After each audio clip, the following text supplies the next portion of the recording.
Well, that was certainly a Grand Prix, and unfortunately a fairly predictable one too, but the word on everybody's lips right now is the star of the show, the driver of the day, Oliver Bearman, replacing the unwell Carlos Sainz and scoring on his debut, which now puts 3 Ferrari drivers in the top 10 of the driver standings. Not too shabby, but all things aside, get well soon, Carlos. But before we get into Oliver Bearman's debut, can we just give Haas a round of applause? Because honestly, given what we were expecting, including myself, from them after testing, they have really shown us, haven't they? The biggest conclusion from Haas is that they have now shown us how an underdog team can maximise what appear to be small strengths or even flip around negatives. Now that they've got their car to work properly and be kind on its tyres and be quick in the corners, it's like now that Komatsu has brought around immediate change at the team. It's like they've taken full ownership of the negatives that they've had at Haas and to take these negatives, spin them round into tactics and therefore turn them somehow into positives. You find things like this in other sports where a small team plays a big team. If the small team wants to stand a chance, they have to accept that they're not going to win conventionally, so they have to try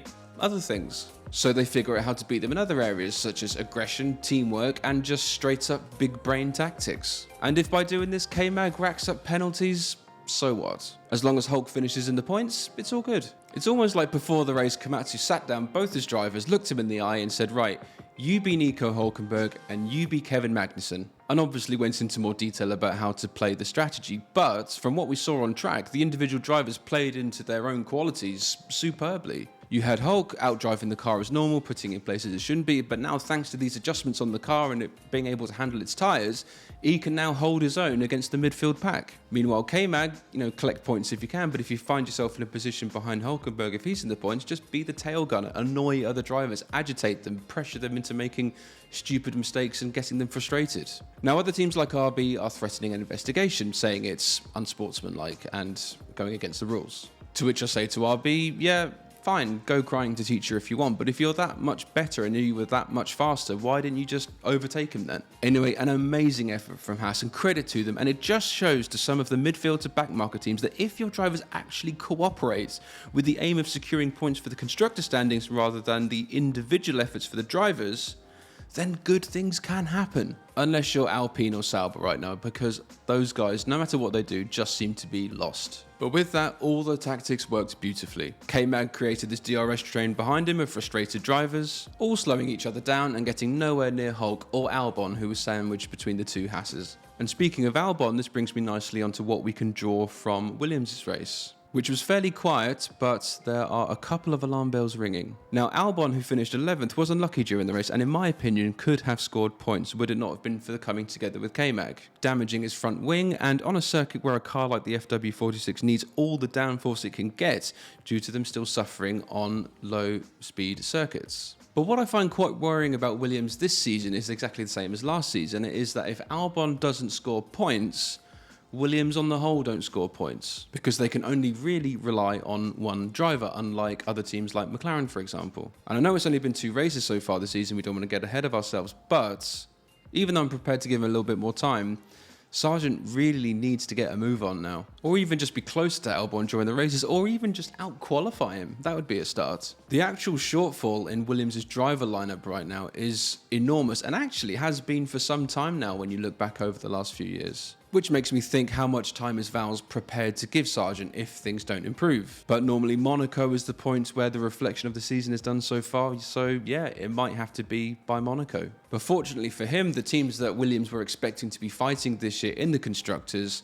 are also still yet to get off the mark, with Williams currently 7th and trailed by Sauber, RB and Alpine all on 0 points. Round 3 at Melbourne is a circuit which should suit the Williams a lot more, and a great chance for Albon to get a points haul and also for Sargent to truthfully show us that he is worth his time in F1. Because unfortunately for him and others who may be resting on their laurels a bit, there is a pool of talent in F2 and F3 that are just bubbling away and dying to get a shot at Formula 1. Now, Ferrari had a great showing at Saudi with Leclerc finishing 3rd, but Bearman stealing the show with a stunning drive to 7th. And by the way, Ferrari actually did a very un-Ferrari thing and had a race that actually went smoothly. There were no tactical errors, pit stop errors, mechanical faults, or any Leclerc things happening. But the way that Oliver Bearman carried himself that whole weekend was so impressive. He drove maturely without any dramas, he was humble and even surprised himself with the result. He even delivered the car back without a scratch on it, which is more than can be said for other drivers. Behrman's objective for the race must have been just to keep it clean and bring it home with no incidents. Something that Lance Stroll or Daniel Ricciardo couldn't do with all their experience. You know, watching Behrman was one of the most exciting aspects of this Grand Prix, and it made people sit up and pay attention. And with that, I think F1 might be missing a trick here with young drivers. And it does make me wonder if we're about to kind of see a culling of drivers before the 2025 season. You know, I mentioned about drivers resting on the laurels, but if Behrman's performance is to go by,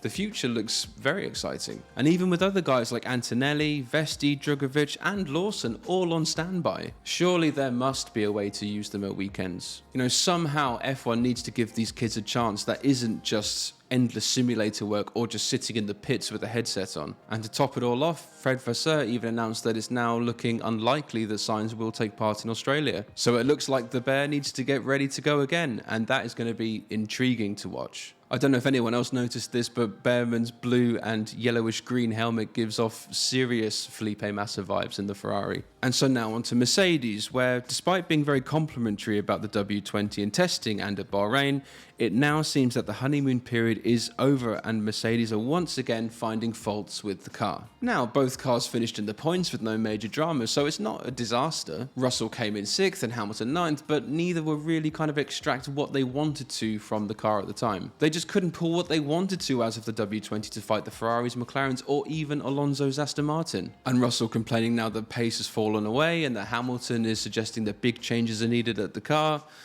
Things need to start moving along ASAP, because from the look of the Constructors' Championships, Mercedes might be falling behind McLaren and Ferrari. Now, I know it's only been 2 races, but from what I've seen from Hamilton and Russell, I'm quickly getting the impression that 2024 is going to be a transition year for Mercedes. If they're already sensing that there's problems with the car, you know, how long will they develop the W20 before switching priorities onto next year's car? I don't know if it's just me, but I already kind of sense a slight distancing between Hamilton and Mercedes now. Lewis doesn't seem his old self, and he seems a bit dejected and somewhat pessimistic, and I sense that he just wants to kind of get this year over and done with so that he can start his new Ferrari drive. And if this is the case, it does bode very well for McLaren, who, in contrast to last year, are absolutely flying right now. Oscar Piastri completely driving under the radar, coming in 4th, and Norris's race didn't really go to plan as he came in 8th. Norris apparently gambled on a safety car appearance, which didn't work out this time, but all round, pretty good effort. And despite the moodiness and worried faces that we saw from McLaren during pre-season testing,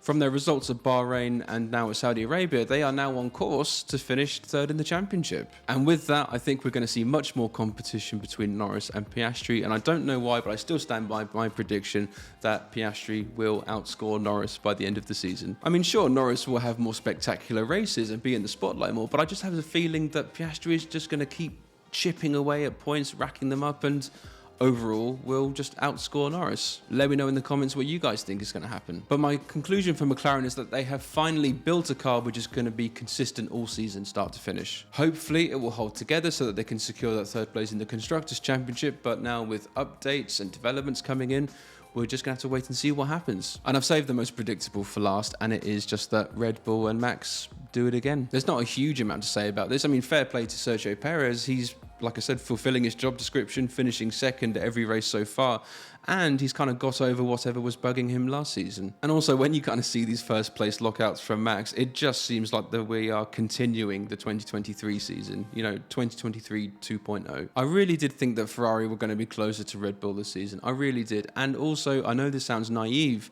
but given the updates we saw from Red Bull and from what Adrian Newey was designing, these amazingly crazy looking side pods and things like this, that maybe this time Adrian Newey might have just pushed it one step too far and did what he used to do years ago and build a car that is fast but fragile. You know, I was thinking, has he pushed what is possible on an F1 car just too far this time? And it seems no, he hasn't. But I'd be lying, to be honest, if I said that the championship was still wide open. You know, let's not mess around. It's a open and shut case now for 1st place in the Drivers' and Constructors' Championship. But my takeaway from this is that if you are bored of Max and Red Bull winning everything, you can still find the good in F1 by looking lower down of the Drivers' and Constructors' Championship. I know it's not ideal and it's the best we've got for now, but there are some really exciting things happening lower down the order. And I guarantee that the fight for first and those down-to-the-wire championship battles that we love will come again, but you know, unfortunately, we just have to be patient for now. So there we go. That was Saudi Arabia. Let me know your thoughts in the comments. Give that subscribe button a little click, and I'll see you again later. Cheers.